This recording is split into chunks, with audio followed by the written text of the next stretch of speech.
आपके पास जो age bracket है वो 21 से 32 तक की है। इसमें आप कोई भी एग्जाम दे सकते हैं। पर एग्जाम देने का पर्पस अगर कलेक्टर बनना है तो कोई दिक्कत नहीं है। पर आईएएस बन के कलेक्टर बनने का सपना देखना कुछ वैसा हुआ कि ह्यूमन बीइंग बन के पैदा हुए खिलौने खेलने के लिए, कि मैं झुनझुना बजाऊंगा, and that is why I want to be a human being. कोई बात हुई, कुछ बड़ा सोचो। कलेक्टर तो बहुत बेसिक लेवल है आईएएस बनने के बाद का। So when you become IAS you must understand, और व्हेन यू बिकम आईपीएस आप ठीक से समझ लीजिए इस बात को।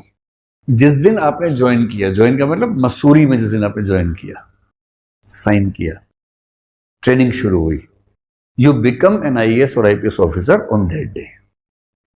आपको ट्रेनिंग मिलती है, साथ में तगड़ी सैलरी मिलती है, साथ में खूब खाने और पीने को मिलता है। You get everything. मतलब उसमें खर्चा आपका ही होता है, आपके ही सैलरी से पैसे कटते हैं। एक कॉमन मेस होती है वहां पर, और ट्रेनिंग बढ़िया होती है, खूब अच्छा। आपका एक एडवेंचर्स भी होते हैं, एक्सपोजर बड़ा अच्छा होता है।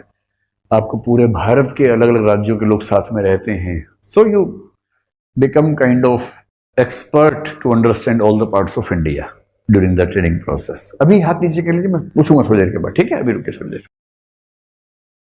तो जब आप ज्वाइन कर लेंगे जिस दिन आईएएस आईपीएस को, वहां से ठीक 4 साल के बाद, 2 साल ट्रेनिंग और 2 साल काम करने के बाद, या 2 साल मान लें कि 2 साल की ट्रेनिंग के बाद, you start as an ADM in the IAS and you become an ASP if you are an IPS officer. ठीक है, यहां से शुरू होता है।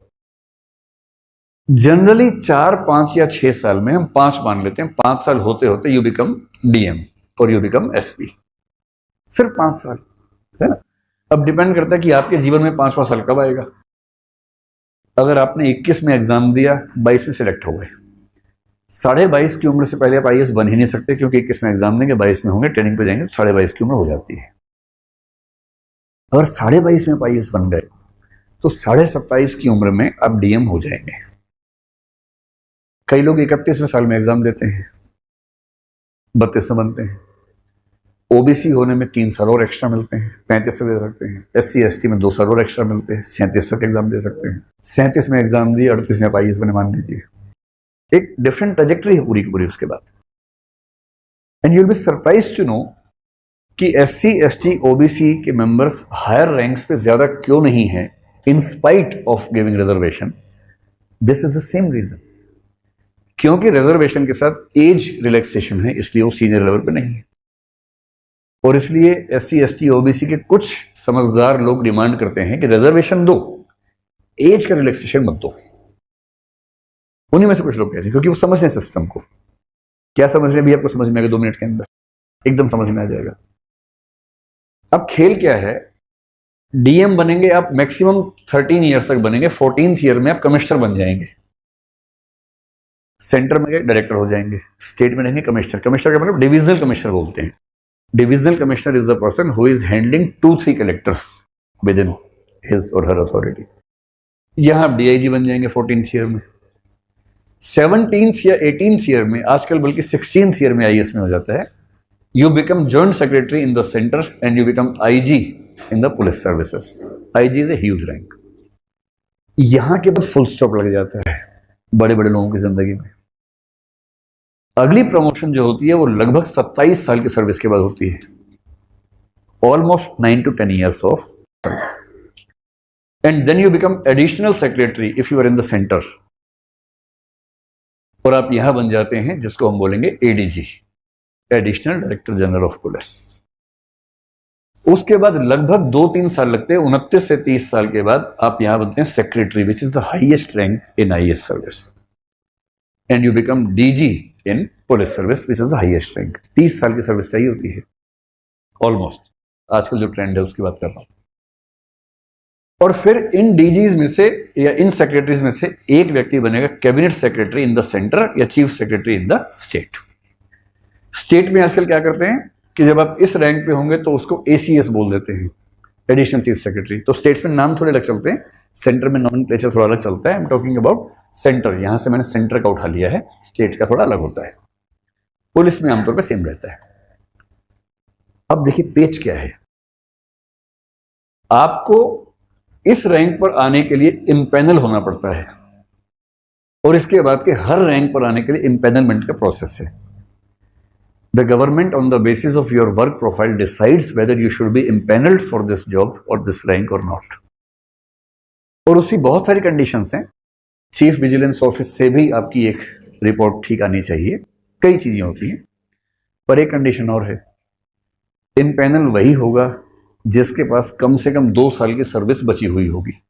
अब सोच के देखिए कि आप एडिशनल सेक्रेटरी बनने के लिए इम्पैनल कब होंगे, 2 साल की सर्विस बची हो और 27 साल की हो गई हो।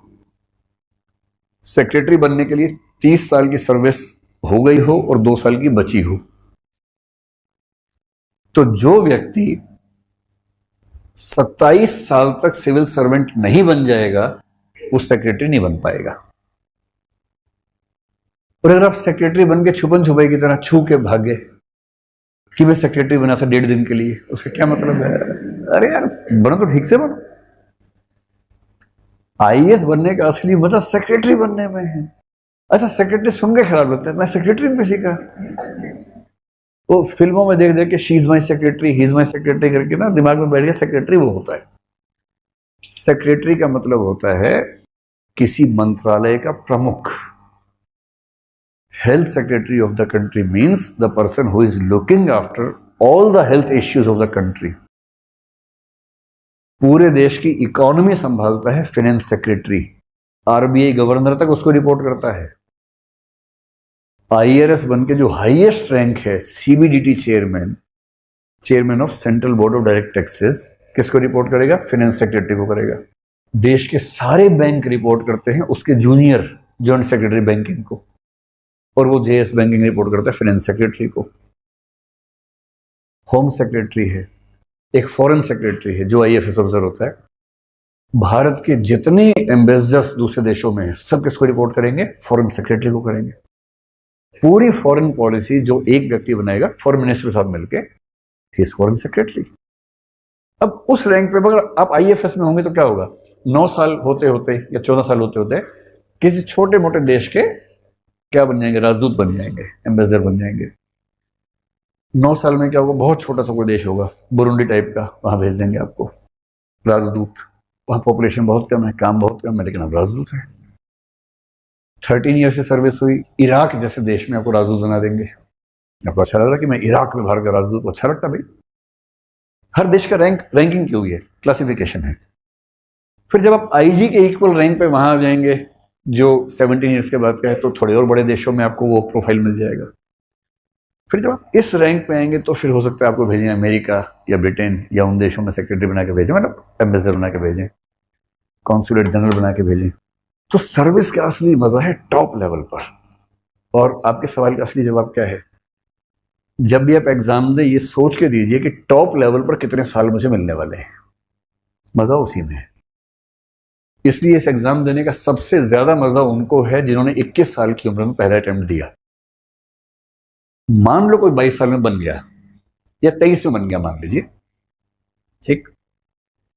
23 में ज्वाइन करने का मतलब है कि 37 साल 37 ईयर से सर्विस आपके हाथ में है। और सेक्रेटरी बनने के लिए चाहिए 30 साल, which means you will be serving as the secretary for 7 years.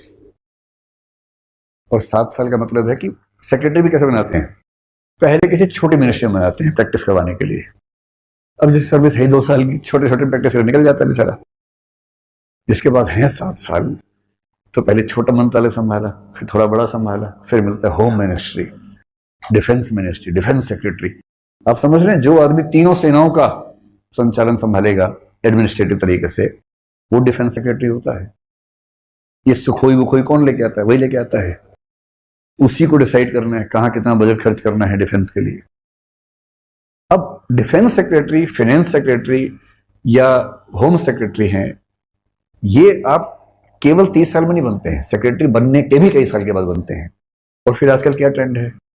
Once you reach a very good rank and the government is happy with your performance, they have the authority of extending your service for 1, 2, 3 years.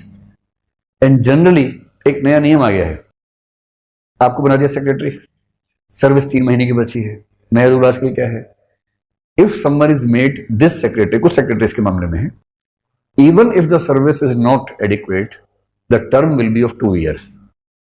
आपको 59 years 8 month से बनाया secretary, 4 महीने बचे हैं, पर आप 2 साल काम करेंगे ही करेंगे, आपको एक्सटेंशन मिल गया 1 साल 8 महीने का। And the government is able to even extend that extension for 1 more time or 2 more times. So if you were a good civil servant, your retirement does not happen in the age of 60, it may be extended to the age of 62, 63 also. और आजकल जो trend है वो तो अलग ही type का है। Foreign secretary क्या बन गया, फॉरेन मिनिस्टर। कितना मजा है। इस समय सरकार में कम से कम 3-4 ऐसे सिविल सर्वेंट्स हैं जो मिनिस्टर्स हैं। हरदीप पुरी मिनिस्टर हैं, IAFS ऑफिसर थे। एक IAFS जयशंकर साहब फॉरेन मिनिस्टर बन गए हैं। अश्विनी वैष्णव IAS ऑफिसर रेलवे मिनिस्टर हैं। वो टेक्नोलॉजी में कई चीजों के मिनिस्टर हैं।